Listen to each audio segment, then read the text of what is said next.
Thank you for watching the IMAX show. It is I, Max, host of the IMAX show.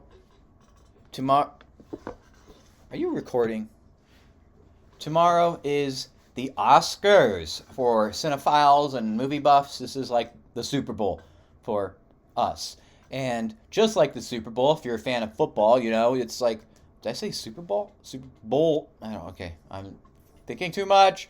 All right, if you're into football and you're watching the Super Bowl, you might not like either teams. You might not think either team deserves to be there, but you're gonna watch it anyway, right? That's kind of how it is with us cinephiles and movie buffs with the Oscars. At least for me, I know most of these films don't deserve to be there. I know it's just a popularity contest, just a back scratching convention. You know, it's very political in the way films are nominated and won. It's in the sense that it's like you have to apply to be considered for an Oscar, and you have to pay to apply. And then once you get the nomination or whatever, then you have to spend money campaigning, trying to convince people to vote for your film. And much of that has to do with doing favors. If I scratch your back, you scratch mine, like I said. So it's really not in the best interest of cinema. It's not really in the best interest of movies and artists at all. So yeah, that's my little spiel I do every year. And so we're just going to go from bottom to top. So we're going to build up to the best picture. So, and also I have ranked these from least likely to most likely to win. And I'll also say of the given nominees, what I think should win. Okay, let's dive into it. Best visual effects. Number 5, The Lost Bus. Somebody convince me why that should be nominated. 4, Jurassic World Rebirth. 3, Sinners. 2, F1. Number 1, Avatar, Fire and Ash. It's the previous 2 Avatar movies have won this category, so why wouldn't a third? What do I think should win? It is a toss-up between Avatar and Jurassic World. The problem is with both of them, Avatar is like basically completely computer generated. So it's more like an animated movie than a live action movie with CGI. And also the problem, like it looks pretty good, but you don't have like much real life side by side comparison to see how seamlessly it blends into the live action elements. So it's kind of hard to compare, and that's kind of the problem with the Jurassic World. Like the CGI looks great, but when you put it next to real environments, real people, the dinosaurs almost look better. The resolution's too clean, too crisp, and doesn't really match the visual image quality or the surrounding subjects. So it's kind of weird. But in Avatar, just ultimately they always kind of look like the latest PlayStation consoles. So it kind of looks like PlayStation 5 cutscenes.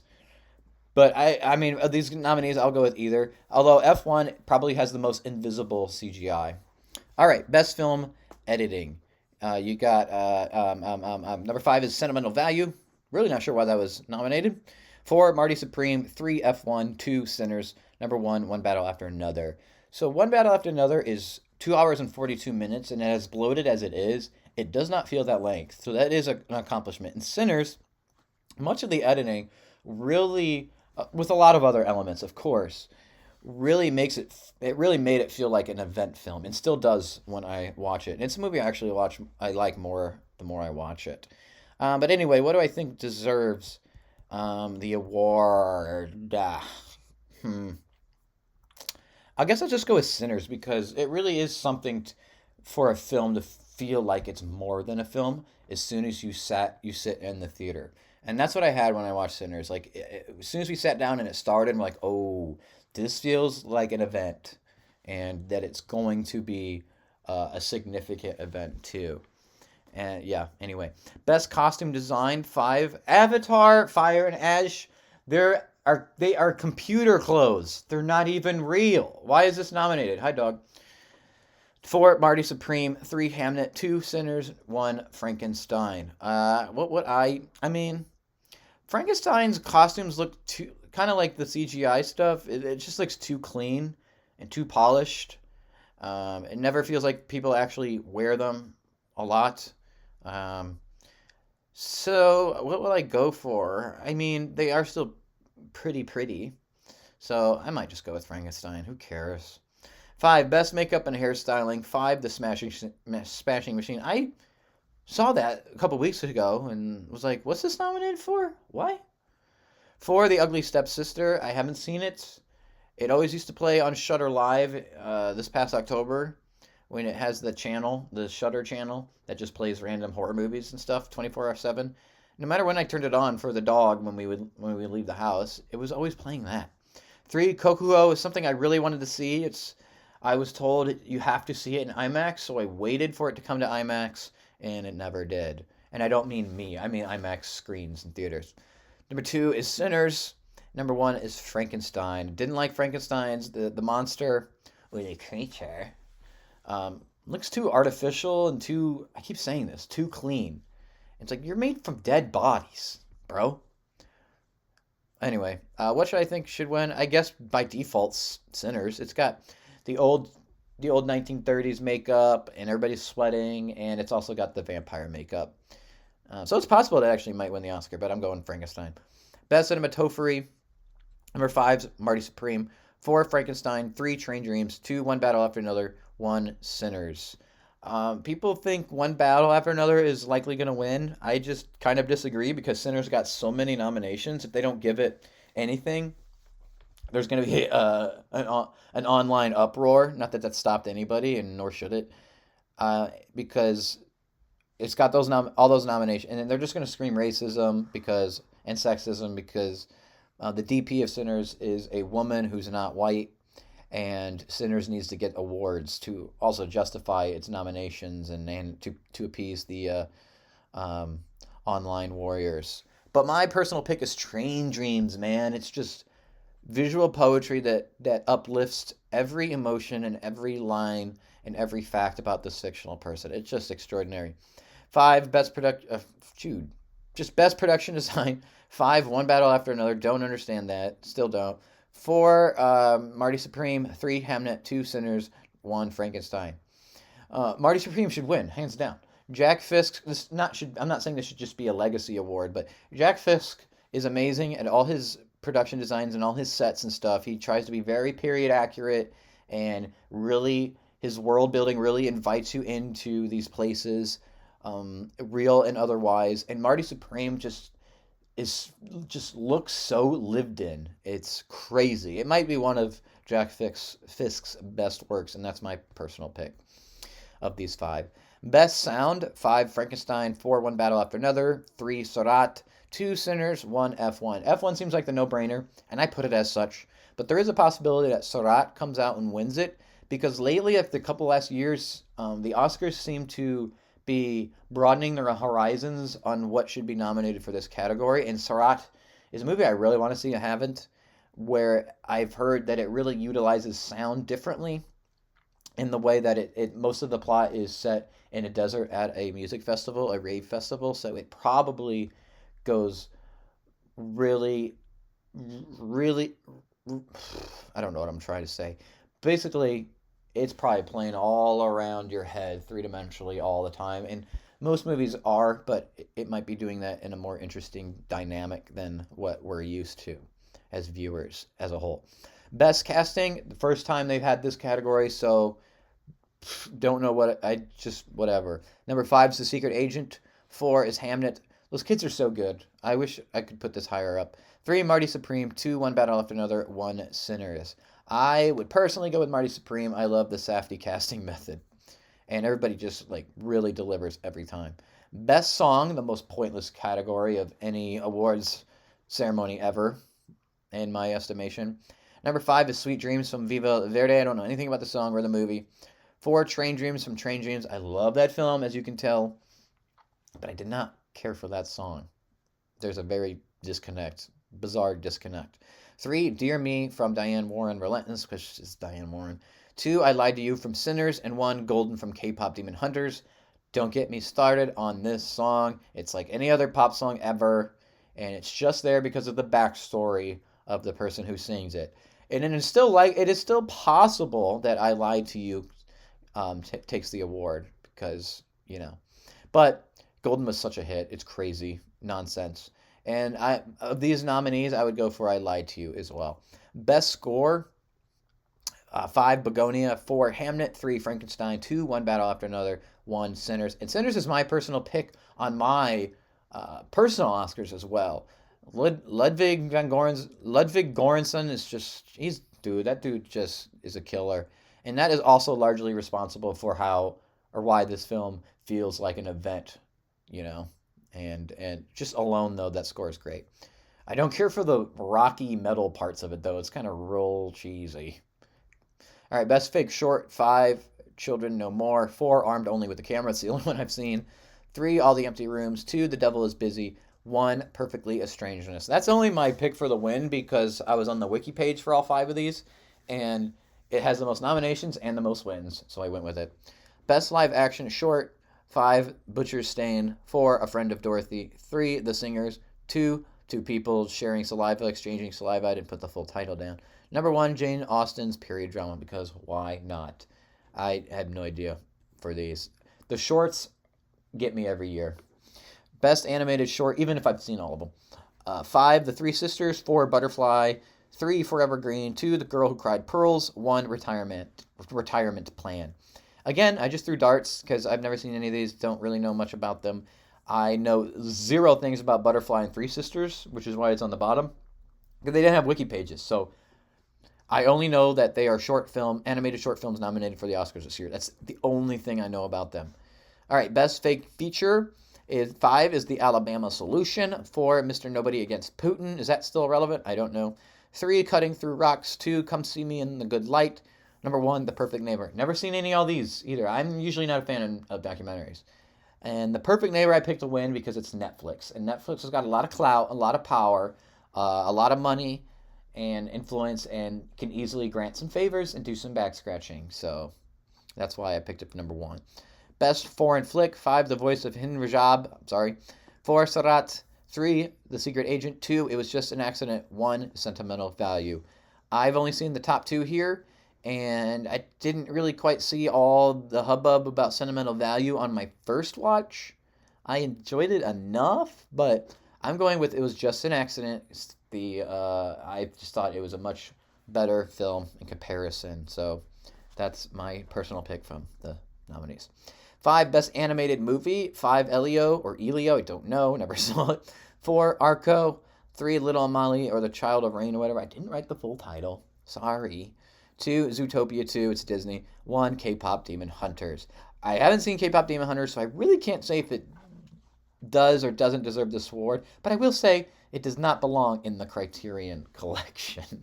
Does not fit the brand, and I think they've kind of abandoned their brand to some extent a while ago when they put in The Breakfast Club.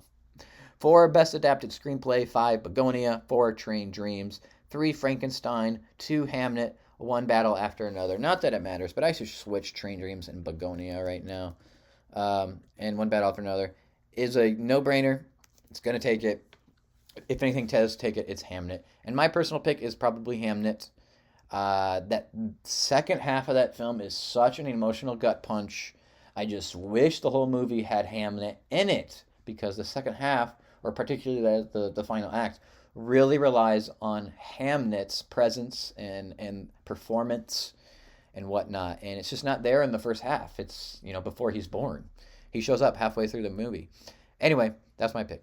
Best Original Screenplay, 5 Blue Moon in a Perfect World, that would win. 4 Marty Supreme, 3 It Was Just an Accident, 2 Sentimental Value, 1 Sinners. I actually like Sinners the more I watch it. I like it more the more I watch it. But I still think Blue Moon is just, I'm trying to be objective here, but it just plays so much to my biases. But it's so well written and gets under your skin in a very emotional way. It's very sad. Best Supporting Actress, 5 Elle Fanning in Sentimental Value, 3 Wunmi Musaku in Sinners, 3, I'm going to butcher this, Ingar Ipstad in Sentimental Value, I'm sorry, Teyana Taylor in One Battle After Another, don't get me started, and number 1, Amy Madigan in Weapons. My personal pick, hard. None of these are in my top 5 personal ones. I will say, if we're just going who's most believable on screen, it's easily Wunmi Musaku in Sinners, but there's really not that much to her character. There really isn't that much for her to work with. But again, like I said, she's definitely the most believable. And Amy Madigan in Weapons, she kind of takes the most obvious approach to the character, but they made her look so weird and wrote her so weird that it's hard to resist picking her. So I'm gonna pick her. Five Best Supporting Actor. Five Delroy Lindo in Sinners, who's criminally underrated because he's often in mediocre to bad movies, and he's usually kind of sidelined. He's not typically a leading man. He's more most of the time supporting, but he's so good. Even if his dialogue sucks, even if the movie sucks, he's so watchable. I love that guy. Anytime I see him in a movie, I'm happy. I will watch the rest of it. Four, Jacob Elordi in Frankenstein. Three, Sean Penn in One Battle After Another. I just laughed when I was watching. Just seeing him made me laugh. So good. Two, Benicio del Toro in One Battle After Another. And number one, Stellan Skarsgård in Sentimental Value. Benicio is like such a great. He's I don't know if he's a great actor, but he's a good actor. And the reason I don't really like that he's nominated is for the same reason Tiana Taylor is barely in it. That's neither here nor there. Sean Penn's probably gonna win. I made this before he started rising up. It sounded like in the discourse, but I'm sticking with Stellan Skarsgård because he was the front runner for a while, and he could be the upset. All right, Best Leading Actress. 5, Kate Hudson in Song Sung Blue. My Laughter Should Say Everything. Emma Stone in Begonia by default. 3, Renee Thornsby, I'm sorry, in Sentimental Value. 2, Rose Byrne, If I Had Legs, I'd Kick You. Number 1 is Jessie Buckley in Hamnet. Now, Jessie Buckley's got it in the bag pretty much, but if anybody upsets, it's going to be Rose Byrne, and I put my bets on Rose Byrne on Kalshi. It's going to pay $156 because I put $5 in, $156 if she upsets. All right, 5, Best Leading Actor. Oh, and Rose Byrne is my personal pick from this 5, and I think she's in my top 5 of the year too. Did I do my? Yeah, Sean Penn would be my pick also in Supporting Actor. All right, Best Leading Actor, Ethan Hawke in Blue Moon. Ethan Hawke should win every year if I had my way, and I'm half joking. 4 is Wagner Moura in The Secret Agent. I still don't understand the hype around this guy in general. He just seems so bored. He just looks like a random guy who wandered on set, who's just looking around. 3, Leonardo DiCaprio in One Battle After Another. 2, Michael B. Jordan in Sinners. 1 is Timothée Chalamet in Mighty Supreme. Now, it's a real big toss-up between these top 2. And Michael B. Jordan is not in my personal top 5 of this year. But if he gets the award, if he upsets Timothée, I will not be that mad because he's so likable and watchable. And Timothée Chalamet, I'm telling you guys now, the backlash for his comments came after the polls. The voting closed. So if you think that's what's bringing him down, you're wrong. Excuse me. Best Director is, my ranking is 5 is Josh Safdie for Mighty Supreme. 4, Joachim Trier for Sentimental Value. 3, Chloe Zhao for Hamnet. 2, Ryan Coogler for Sinners. Number 1, Paul Thomas Anderson for One Battle After Another.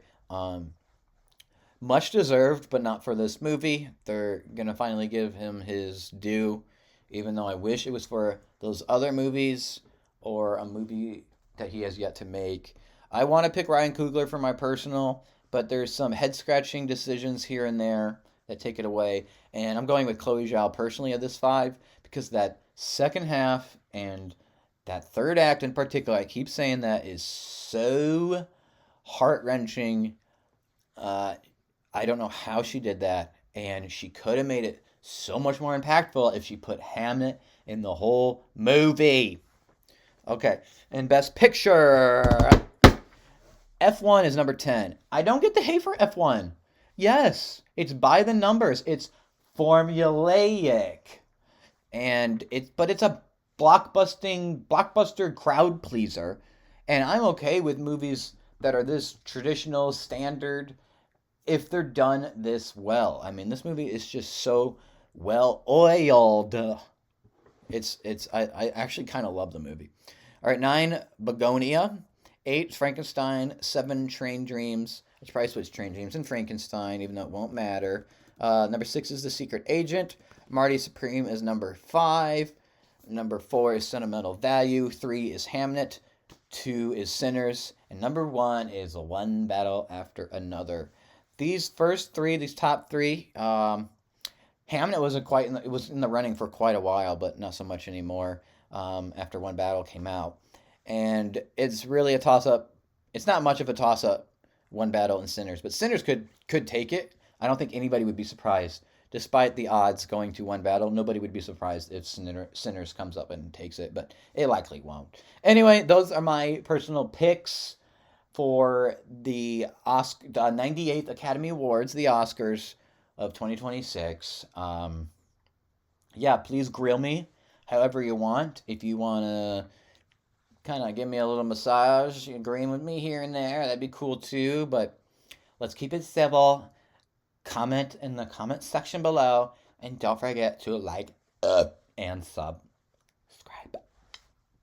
Woo! Woo!